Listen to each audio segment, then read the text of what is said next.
Қамы Арыягы һәм Нурлат шәһәре тарихы музее җитәкчесе Флора Мырзаханова комсомол тарихы турында бар нәрсәне дә белә. Вазифасы буенча гына түгел, заманында Ленин комсомолына туры кагылышы булды аның. Узган гасырның 80-нче елларында ВЛКСМның Октябрь райкомында җаваплы пост биләде. Это символика, в общем-то, его носили все.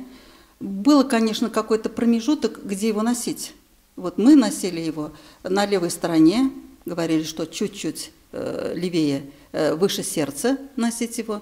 А если говорим мы про военных, вот, например, те, кто служил в армии, то им запрещали носить на левой стороне, потому что считалось, что должны быть там военные регалии, да? Его чуть-чуть начали носить левее.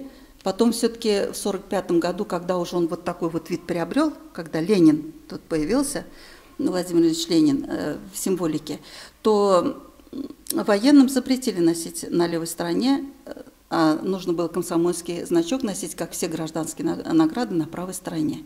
Но у нас это не касалось. Мы носили на левой стороне, чуть-чуть выше сердца. СССРда комсомол оешмасы 1918 елда барлыкка килә.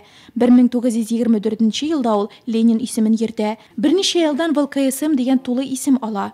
1922 елда яңа яшьләр оешмасы әгъзаларын кызыксындыру өчен значок барлыкка килә. Күкрәк билгесе хезмәттә һәм башка эшчәнлектә зур уңышларга ирешкән кешеләргә генә бирелә. Флора Мырзаханова ул чактагы мизгелләрне бүгенгедәй хәтерли. Комсомольский значок – гордость. Это первое.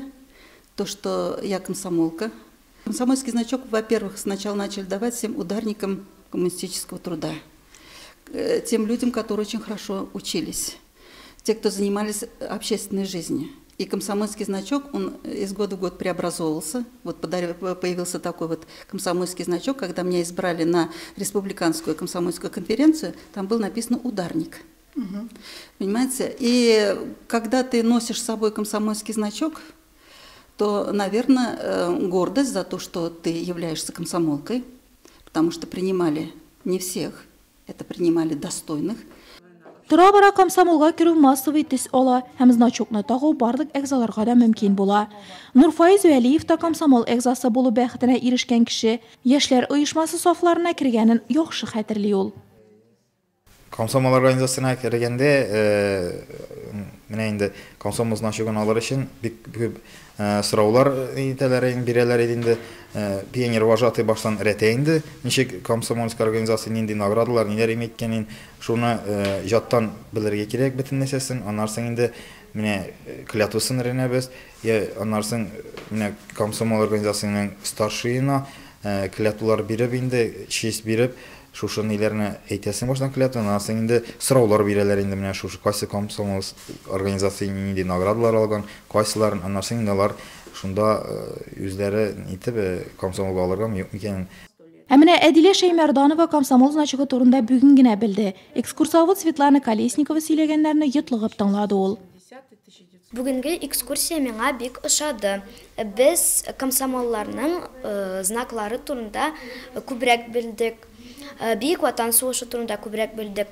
Комсомолларның значокларында Ленин күрсәтелгән.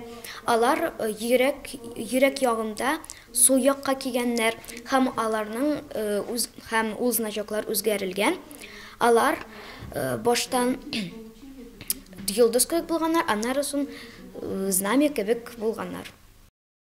Киләсе елда комсомол барлыкка килүгә 100 ел тула.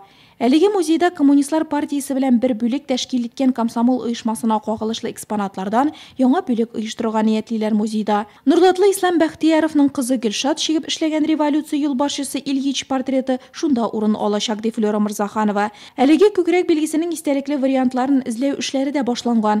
Өлкән буынга яшьлек хатирәләрен яңарту, яшьләргә туган ягыбыз тарихы буенча белемнәрен арттыру мөмкинлеге артачак димәк.